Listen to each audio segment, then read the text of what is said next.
Hello, hello, hello. Welcome in, boys. How are we doing today? Today, we got another special guest on today, and that special guest is none other than Evertrua, a fantastic individual who I deeply enjoy watching and playing with. I collab with her many times on Fortnite, as well as, just Fortnite. I think it's just been Fortnite, but you get the point. She's a fantastic individual, and I'm honored to call her a friend. She's an Orca VTuber. She is very kind and sometimes a pretty lewd person, but that doesn't matter to me because please welcome in Evertrua. How you doing today?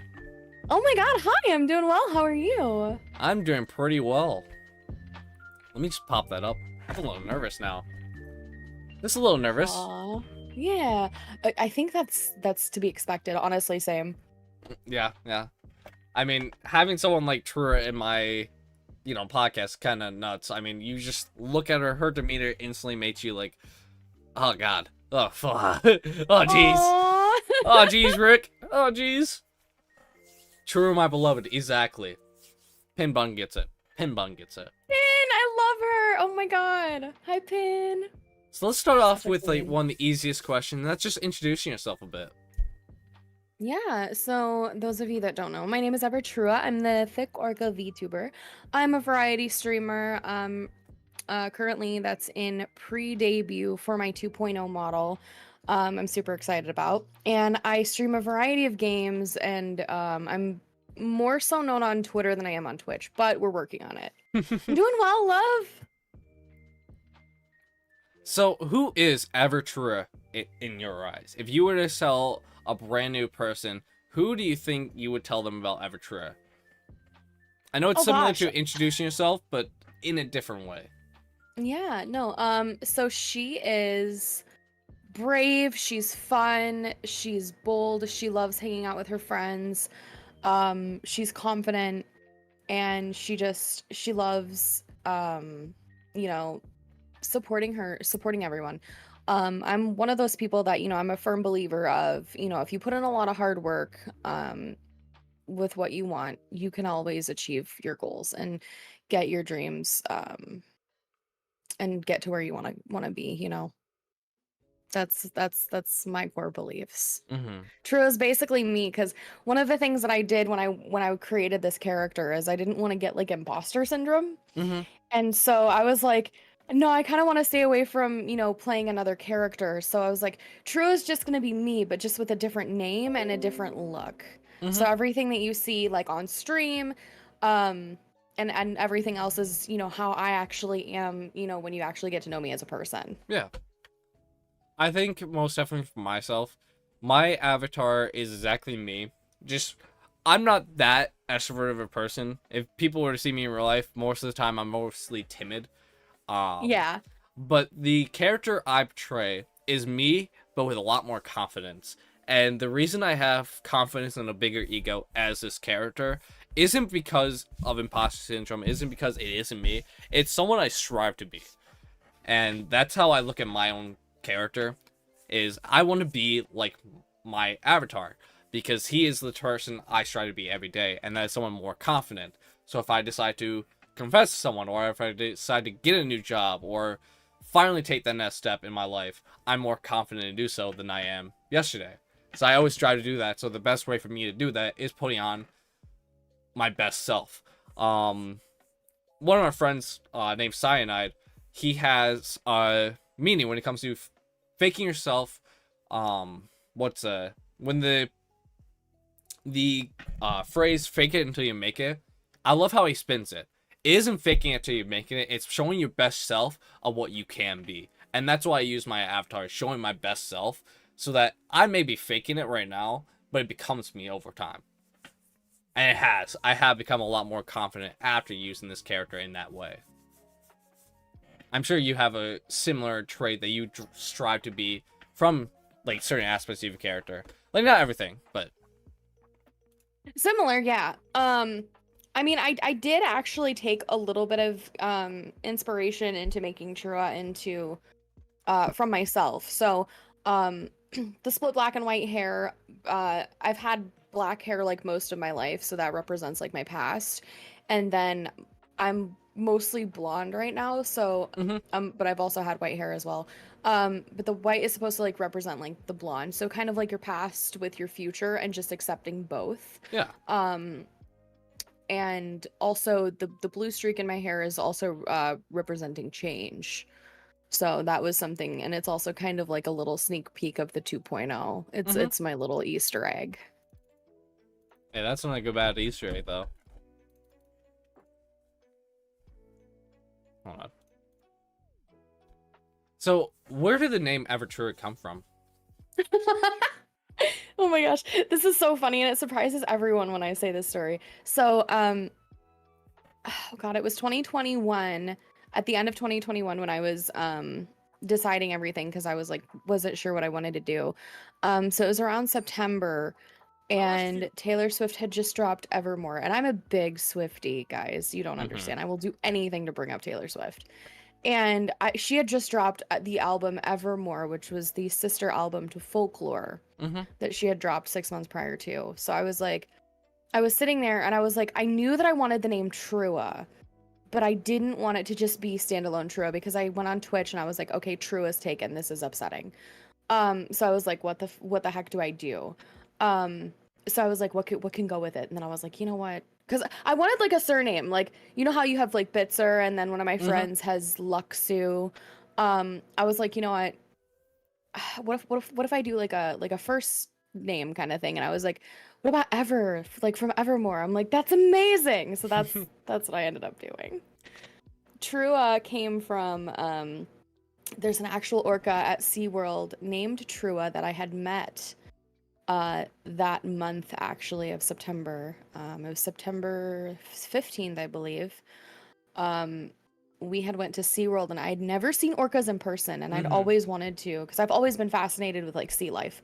And I like my dad had given us his credit card and to basically just go do what we wanted in Florida, and he's like, go get the experiences. So I had bought the orca encounter and I met there's like 4 or 5 different orcas in SeaWorld. So there's like Mm-hmm. Malia, Makayo, um, Nalani, and Trua. And I was like, Trua is such a good name. And it's a boy orca, and I loved that the name kind of it can go for either way. It's like a unisex name, so it can be Mm-hmm. male or female or agender, which I really like. Um, so I was like, you know what, that's such a pretty name and it's so short and so simple. And I was like, I don't think that there's another VTuber out there named Trua. So I was like, let's go with that.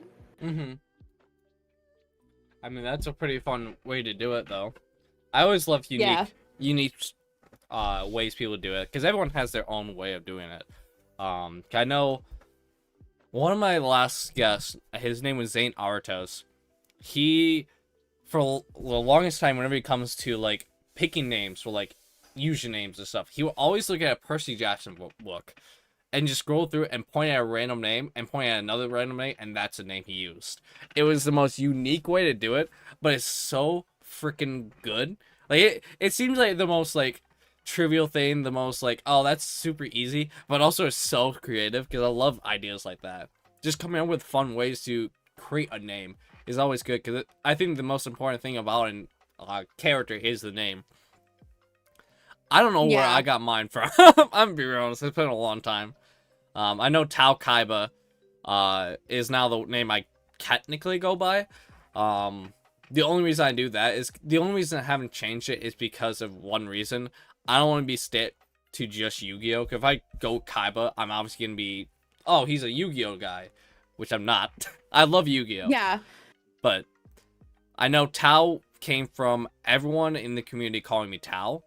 And I just got used to it. I started loving the name Tau. And then Kaiba, Yeah. which just come from my personality of how I love Seto Kaiba and I try to act like Seto Kaiba. So I'm like, you know what? Tau Kaiba has a nice ring to it. I'm now Tau Kaiba. Fear me. And that's how the name came to be for Tau Kaiba. The TauBitzer, I have no idea. I barely go by that name anymore. I love that though. It's a very unique name. It's just hard to go by. I mean, because every time I go into like someone's chat, I love seeing them pronunciate it. It's so funny. Like, so I know like Moist Critical calls me Tob, which is hilarious. What was another one? I get TauBitzer a bunch. But there's so many different ways people say it. It's so funny to me. Like, I know it's incorrect 90% of the time, but there's some people who are like, oh yeah, how you doing, TauBitzer? I'm like, what the fuck? How the hell? And just having that one person is always fun. Do you have any people like mispronounce your name once in a while? Oh man. Yes, so every time I go, one of my favorite things to do is just go follow new VTubers based off Mm-hmm. of Twitch recommendations. Yeah. And I always just sit there and, listen to what they do and whatever, just because I'm like, if I see potential in you, I'll give you a follow. Or if I think you're cool and I like your content, I'll follow you. It's so funny whenever I follow somebody, they'll be like, oh my gosh, hey, Ever Taru or Ever Trana or Ever, what was it? Taru's a big one. Ever Tuba, I got one once. However, there was one time when everybody kept coming into my chat and was talking to me about Shy Lily, Mm-hmm. because they would be like, oh, are you based off of Shy Lily's design? Now keep in mind, when I first started VTubing, I had no idea who anyone was. I didn't even know any of the bigger VTubers. Mm-hmm. So like people would come up to me and be like, oh, you know V Shoujo, do you know Niji Sanji and stuff like that? And I'm like, I have no idea what you guys are talking about. And then their jaws would hit the floor because they're just like, wow, she really doesn't know anything. And I'm like, yeah, I know. So people would ask me like, oh, do you know Shy Lily? And I'm like, no. And then it was weird because it happened like 4 or 5 times in a week. And I'm like, I don't know her. Is she really that big and, memorable in the community? So I stopped by her stream one day and I was like, she is so pretty. I was like, her model is gorgeous. Everybody loves her accent. And I instantly was like, okay, yeah, I see why. Because we're both orcas. We both have black and white in our hair, but that's pretty much it. Our content is vastly different. Mm-hmm. But it was so cute because I had given her bits and because I just wanted to say hi. I think I gave her like 500 bits and I was like, hi, just wanted to stop by and support the queen. And she's like, hello, Evertuna. And I was like, that was the cutest thing I've ever heard. It made me laugh and I wanted to save the clip, but I completely forgot because I was just so like awestruck and just laughing that she called me Tuna. And then so I had went back the next like 4 or 5 months later. So every so often I stop by her streams. I try not to stay there because I don't want to do what she's doing, if that makes sense. I try not to stay there. I do lurk. However, I just don't watch the streams all the time. Yeah. But it was so funny because I had went back and then I gave her, more bits to say hi. And then she called me Trua and I was like, oh, okay. So she kind of remembers me. She kind of knows who I am. And then this last time when Star Rail came out, the Honkai Star Rail that everyone's playing right now, I stopped by and I gave her bits and I was like, hey, I hope you're having a good stream. It's good to see you. And she's like, I do, Tuna. And then she stops herself and then realizes who it is and then just instantly starts gut laughing. And then she's like, I'm so sorry, I keep calling you Tuna. She's like, but that's it now. She's like, you have no choice. She's like, your name's Tuna now. And I was like, I love this. So like literally that week I did it like 2 or 3 streams as a PNG of a tuna. that was my favorite thing. Yeah, that's always I honestly fun, love it. It's the sweetest thing though. I love those stories. They're always so cute and so wholesome. Honestly, me too. Me too. Yeah, I don't have too many stories like that. Most of my stories are just a lot of them like mispronounce a word, like TauBitzer or something like that. It's never like, it's stuff that I've already heard, but there's some like unique ones that I can't remember all the time.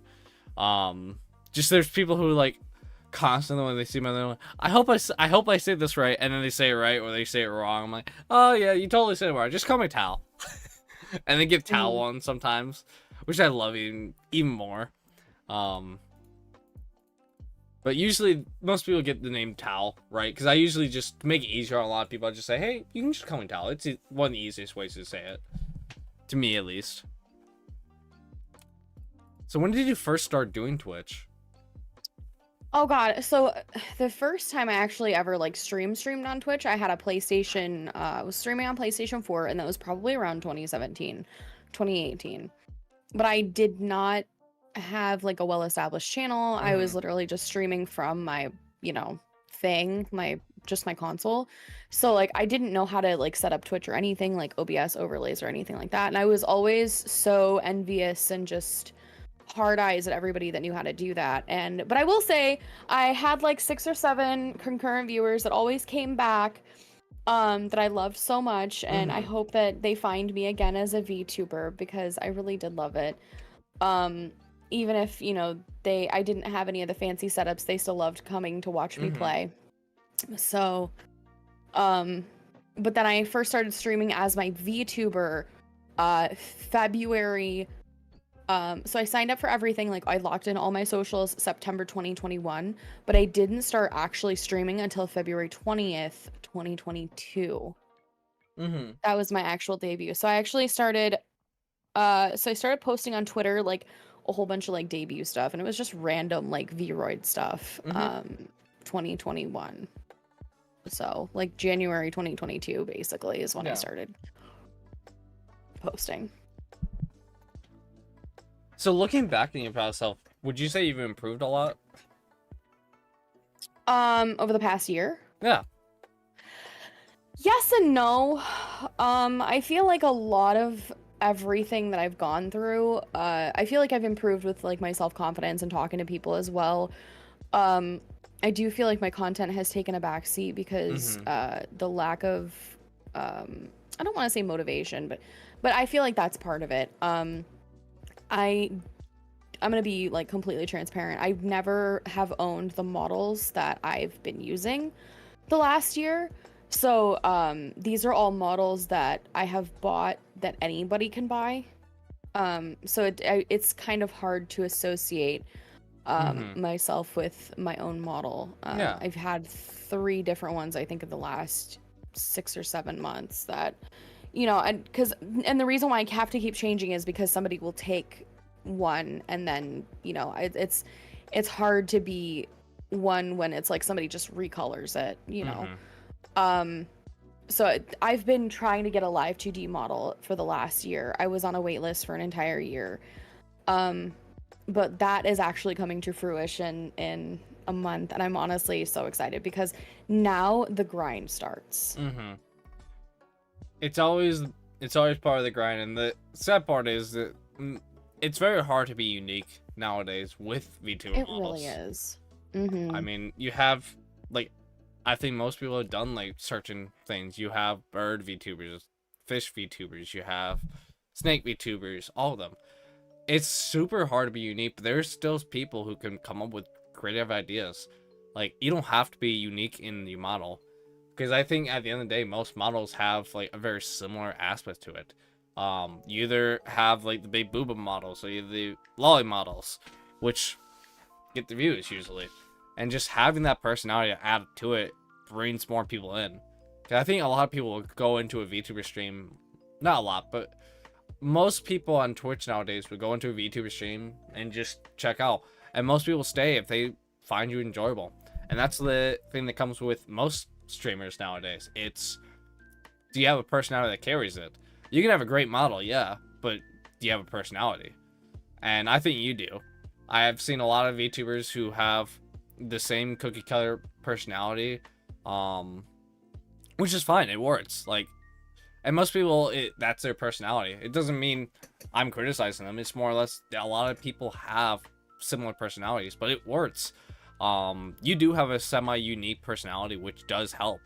And having a new model that you can call yourself starts off pretty big for you. Because, yeah, you're going to be taking a hit, but you also start your career. Because when you do the VTuber model, it might take off even faster. It might be a slow burn, but it will start picking up, and you will notice it slightly over time. You're gonna be like, oh, 50 viewers, oh yeah, this is average, and next you know, what happened to my 50? Why is there 1,000 in here?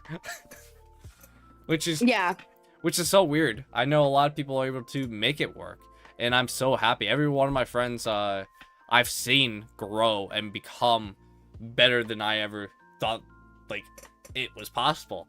It is so fascinating for me. I have friends who went from like averaging like 5 years to all of a sudden I see them, next time I see them like 100, I'm like, holy shit. I have an artist friend who I love to death. She's by far one of my favorite artists I've ever worked with, as well as just hung out with. Um, and I recently saw her stream hit 150 viewers. I'm like, holy cow, she fucking deserves this. And she's getting recognized by Silvervale, all of them, because she's doing amazing art too. She's a fun personality, and she just deserves a lot of things she gets. She's earned most of it by having the reputation she has, and that's what it comes down to, is earning that reputation. So what type of reputation are you going for to earn, I should say? Are you talking about like what kind of content? Yeah, what type of content? My bad. I was trying to spin it away. No, you're good. You're good. So honestly, my target audience obviously is 18 plus. I love adult humor. I love just joking around and having a good time. I wouldn't classify myself as a full-on lewd tuber, because obviously, Twitch has certain parameters that you have to stay within. But I'm just a goofy adult that likes goofy adult humor. And honestly, I just want to have fun and inspire people. Basically, so I live with a brain illness that affects my cognition, my ability to remember certain things, and it affects my daily life. And I also have vertigo. So it's like, I have a lot of issues with speaking, prioritizing, getting stuff done, and in general, just being productive. And it's very hard, especially when you're working with a job that, uses 120% of that brain power. When you're already got issues like that, it's difficult. So, I really want to inspire, those that are having issues like this, to know that they can do it and push through it, because it is possible. Hold on. We just hit a big last bite. I'm trying to get a fist. Okay, a fist. So you said you want to inspire people, correct? Yes. What type of inspiration are you going for? Just in any fashion. I just want to inspire people to do better than the state of our current world. I want people to be inspired by the fact that, hey, I have this illness, I have these issues, but that's not stopping me from content creating.